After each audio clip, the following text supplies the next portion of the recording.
Kia ora, my name is Sherry Grant, a Taiwan-born New Zealand concert pianist, cellist, poet, and festival organizer. It is Monday, the 8th of September 2025 in New Zealand. Today, in episode 4 of the Finding Scriabin series, I will be interviewing Dutch pianist Martin Kaptein. Martin Kaptein is a Dutch pianist based in Germany. His focus lies on the late piano works of Franz Schubert and Alexander Scriabin, which he is preparing for CD recording. In 2022, he founded the Scriabin Club, now an international platform uniting musicians and scholars worldwide.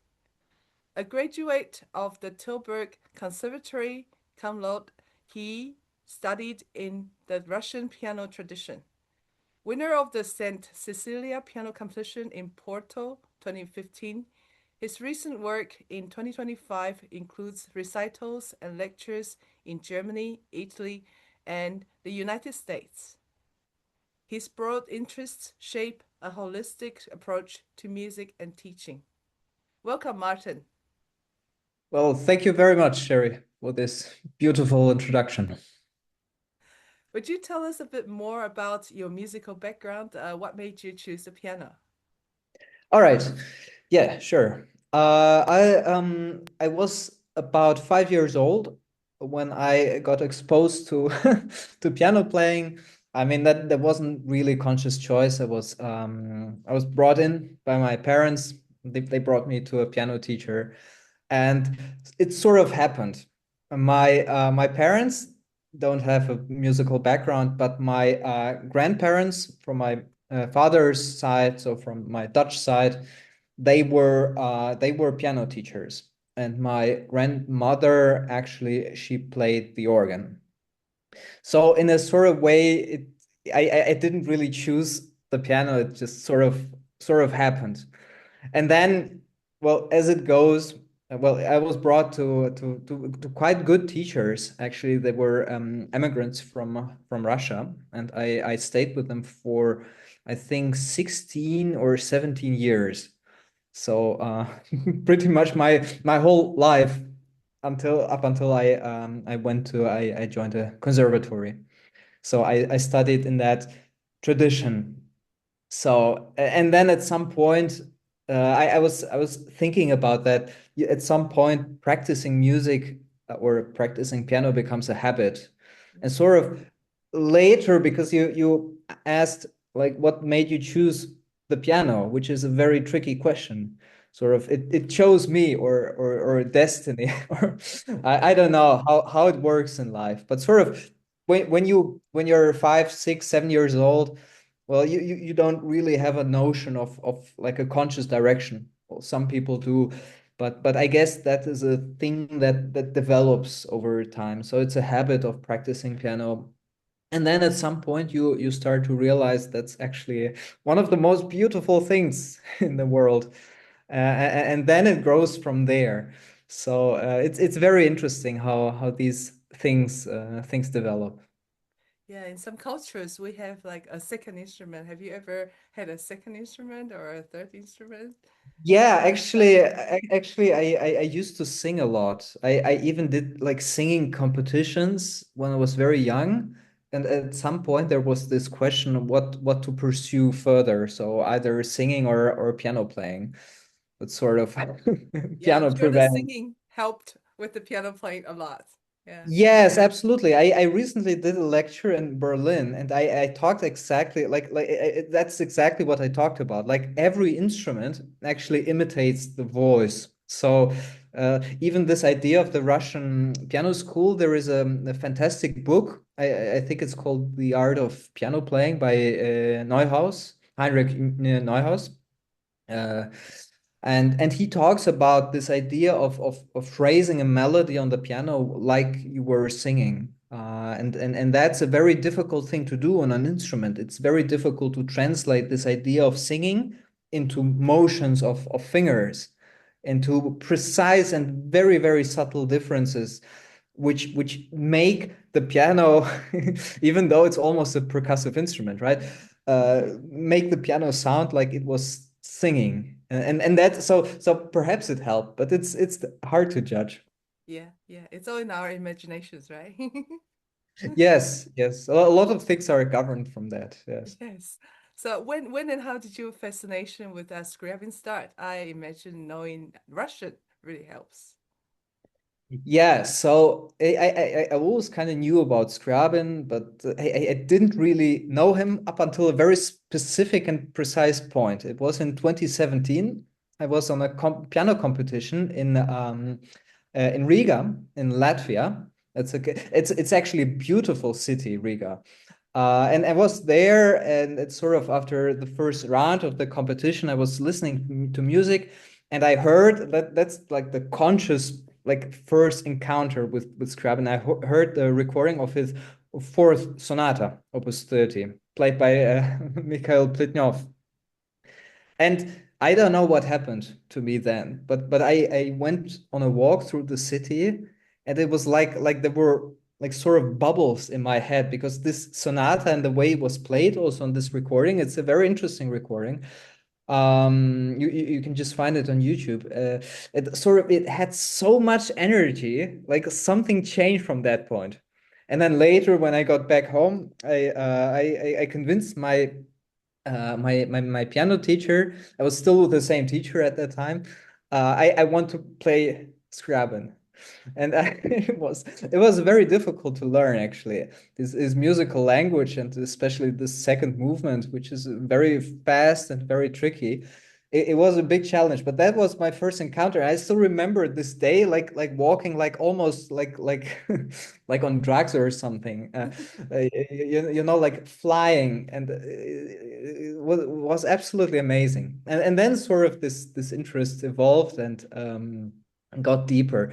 And so your second part of the question is very interesting too. I have to be careful not to talk about that too much.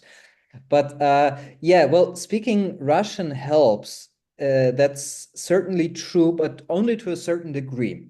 It helps. Well, in the past few years, I've written a lot of things about Scriabin. I've read a lot of books as well, and I mean, the most material is in Russian, and there is even a fantastic book I'm reading right now, and I'm working on that because it's very interesting. It talks about Scriabin's philosophy. It's it's a book which hasn't been translated. It's from 1916, so before the revolution in Russia, and it's still written in the old Russian style, uh, which is kind of difficult to read. But it's fascinating, and in that sense, it helps. But in a very different sense, I think that Scriabin is a very interesting case because he is a universal composer. So, like in contrast to other people like Tchaikovsky or Korsakov, his music really strives to be universal. I mean, he consciously made that choice. His music is for the whole world. So in that sense, it doesn't really matter if you speak Russian or not. It is music. Actually, almost yeah. I think it doesn't contain any folk like influences, or at least not conscious influences, like what Korsakov, for example, or Glinka would do. So his music is universal, and that's why I still have this fascination with Scriabin because I really believe it is this universal attempt to unite humanity and really to strive to something higher. So in that sense, it's not required to speak Russian. Not required, but I would like to see more text translated into English and other languages because so more people know about his ideas. That's what fascinates me. So apart from being an accomplished young concert pianist, still young, you are also well read in literature and philosophy. Can you tell us how these contribute to your music? Yeah, that's a fantastic question too. I think ultimately music and philosophy, they're inseparable. So I think every artist, every true artist who is doing music, anything in music, they always tend to think about philosophy or think about a deeper meaning. Why am I doing this? But what is the meaning behind all of that?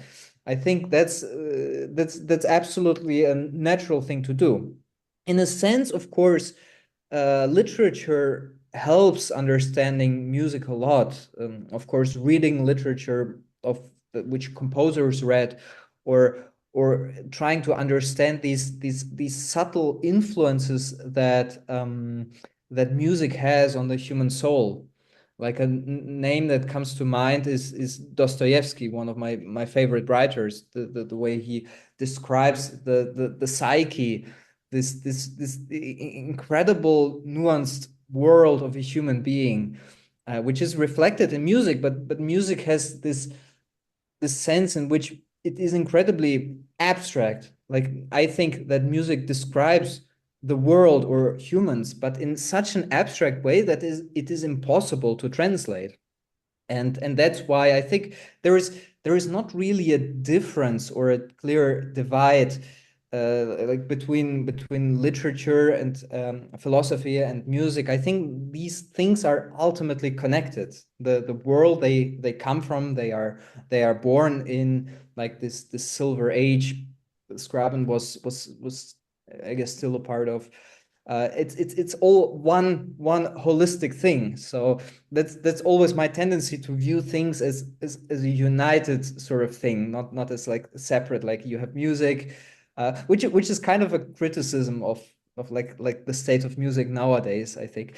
But maybe we'll talk later about that.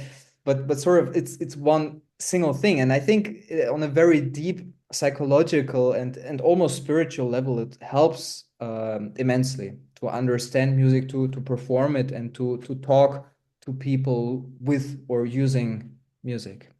That's what I try to do in all my music festivals. I try to combine poetry and art and more things if I can.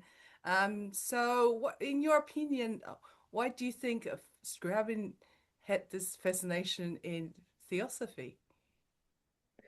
Because I think Scriabin was a person very true to himself, and I don't think it was a conscious interest. It is just something that happens when you search for truth in music. You At some point you encounter philosophies, uh, and you encounter thoughts, and you have to think about that as well. He had this great idea of this mysterium, for example, which is tightly connected to Blavatsky, for example. Um, Actually, just a couple of weeks ago, I was in Italy, in near Genoa, in like a coastal city. There was a tiny little town where he lived, Bogliasco. He lived there for a year in 1905, I think. And then he was composing the poem of ecstasy there, his fourth symphony. And exactly at that time, it happened that he was actually reading Blavatsky as well. These theosophical thoughts were kind of going to him. But yes, to summarize, I think it's like every artist, in a way, they have this search. It's sort of ingrained. It's sort of part of just your mode of operation of your whole being. So it's impossible to do without. Yeah, you've done a lot of work in the music education as well. What are your advice about for young pianists, young musicians on like attending music competitions and other ways of developing themselves? Yes, so I have a mixed view on music or piano competition specifically, because, well, I can understand like positive sides of them and negative sides. I think the negative sides is a little bit this general, like, this bigger problem with music, is that it kind of devolved sort of into like this career or industry. This idea, I think people have a very wrong idea nowadays. Well, it's an understandable idea where it comes from, but the idea is very unfortunate, of this. Okay, I'll have a career in music, in this music industry sort of world. I think that the whole notion of a music career, it's just a little bit misplaced. It's not a career you have, like, you'll be like a business man or something, or you'll have a career somewhere else. It's very different. Like art and music is just a calling. You do it because you have this conviction. You have to do this. You have no other way. It's not a career in that sense. It's just following, like the completely honestly following what you think is right. And so in that sense, like piano competitions are a very important part to grow in this on this career path, but they've kind of devolved a little bit. And I think it's a pity because there is a point to be made for piano competitions. For example, if competitions were about like being creative, like proposing like sort of this battle, but in a good sense for creativity, proposing new ideas, that would be amazing. And I think sort of that's what competitions used to be. But nowadays, even piano educators say, well, this is this right way to play for a piano competition, which is not too creative. Sort of everyone plays like in this competition style of way. And I think we've lost a little bit touch with this reality, with this like that what makes music special and amazing, like where people take risks, they play what they think is right. I think that's so important to have that, to have this creativity and to have this complete freedom. And we have to do our best to promote that. And I think it's possible, perhaps even with competitions, but the whole idea of a music career has to be rethought because we frankly, I think we're living in a time where there is great hunger for true artistry, even though there are so many amazing musicians and so many pianists like there were never before. But still, I think there is a a lot of room for creativity, and we Yeah. have to try to open up this way of freedom and to really pursuing your own idea, and not to let like this way of thinking about careers is like for music, it's a little bit embarrassing. Music is just so much more than just a career. It's like said before, like this whole philosophy, this whole worldview, whatever it may be. I mean, it has like every person is different ultimately, but that's something true. And I think we have to get back in touch with this true idea of creativity, like I feel was the case in the good old times. Yeah, I think a lot of people in the music industry, they seem to have lost, especially people who are very involved with the competitions, right? They are really stuck in their own ways. It's become a tradition. So yeah, I think we are all looking for artistry that's like original, right? And rather than just virtuosic, I mean, well, a lot of people can play the notes, but whether the notes actually mean anything, and yeah, bring us any um, moments that move us, right? That's what Right. matters more. So, what is the Scriabin Club, and what are your hopes for its future? Well, I have to hand it to you, Sherry, because these questions, like you were asking, they were leading up to this ultimate question. Because the Scrabble Club is exactly about like fixing all these things we've talked about before. So first of all, it's about bringing people together. I mean, that's why it's called a club. But it's also about exploring deeper ideas together. So that's why the Scriabin Club, Scriabin in this sense symbolizes not just Scriabin and what he did and composed, but Scriabin symbolizes in this sense this way of thinking, this way of being creative. So in a sort of sense, it's about this idea of bringing back these good old days where people came together, like you had, like for example, I'm living in Germany right now, and you had these times where, for example, Schiller and Goethe, all these writers, and Beethoven, like like this Ninth Symphony, like these people had like they were in contact with each other, and they had similar worldviews, and they thought about like what is the next step for the world? What can the world become? Like what can we aspire to? Like always something with a positive background, not like, oh, everything is bad and everything's going down and we we're too afraid to do anything. No, it's about bringing back ideas and great ideas and even scientific ideas at some point as well. That made, for example, mathematics possible, like very high level modern mathematics possible, like bringing people together to explore these ideas. That was my initial motivation. So sort of I'm trying to encompass everything at once. So we have many ideas, some of which are more difficult to accomplish, some of them are easier to accomplish. For example, as I said before, I recently traveled to Italy. We've met there with a few people who were also in touch with the Scriabin Club. But the idea is, for example, to organize these things with a larger group, to try to do something to bring Scriabin and this idea of thinking about music, just to bring that back. And also organizing concerts, master classes, and actually anything. So even collaborations with entirely different places. For example, collaborations with museums. You see a painting behind me. That's a painting by Nicholas Roerich. There's a fantastic Roerich museum in New York.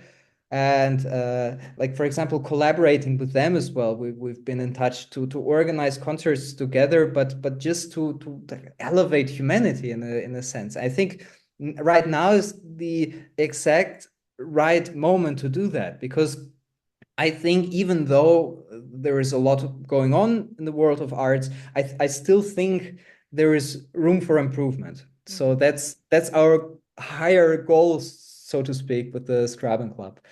And yeah, and I mean, we're doing a lot of things. I've been writing quite a lot of research articles and publishing them on the Scriabin Club website. So it's also focused in more clear terms about just writing and Scriabin related research as well. So we're sort of trying to do everything at once. We have members with very different backgrounds. Not all of them are musicians. I would say half of them aren't, but they're fascinated by philosophy or just thinking about the world. And they are fascinated by Scriabin, like, who was he? What did he do? And they are ready, like, to do something. So that's why the Scriabin Club is a place where everyone can contribute. That's the idea. So not just like musicologists or musicians, but all people. That's also my philosophical view, that all people are fundamentally able to do something, and we can bring these people together and do something. And I think that's exactly also aligned with what you are doing, Sherry, because you're aiming for exactly the same thing. And I think that's why we have been friends for many years Yeah. by now. Yeah, that I've been trying to promote this kind of salon culture where all the inspirations grow from different disciplines of people meeting, right? And that's actually involved into, well, it's evolved into this next golden age idea, right? I think it's possible. That's what we are working towards. And can you remind us of, yeah, can you remind us of the website for the Scriabin Club? Yeah, you can just look up Scriabin Club on Google, or it's just www.scriabinclub.com. So the Okay. Scriabin in its American or English way of spelling, because there's always Mm-hmm. this question how to spell his last name. Exactly. Yeah. Well, thank you, Martin. I look forward to collaborating with you and Scriabin Club in the upcoming International Scriabin 2025 Festival, which is now postponed from mid-November 2025 to early January 2026, just a few days before his birthday. Thank you. Absolutely, we'll make it happen. Thank Okay. you.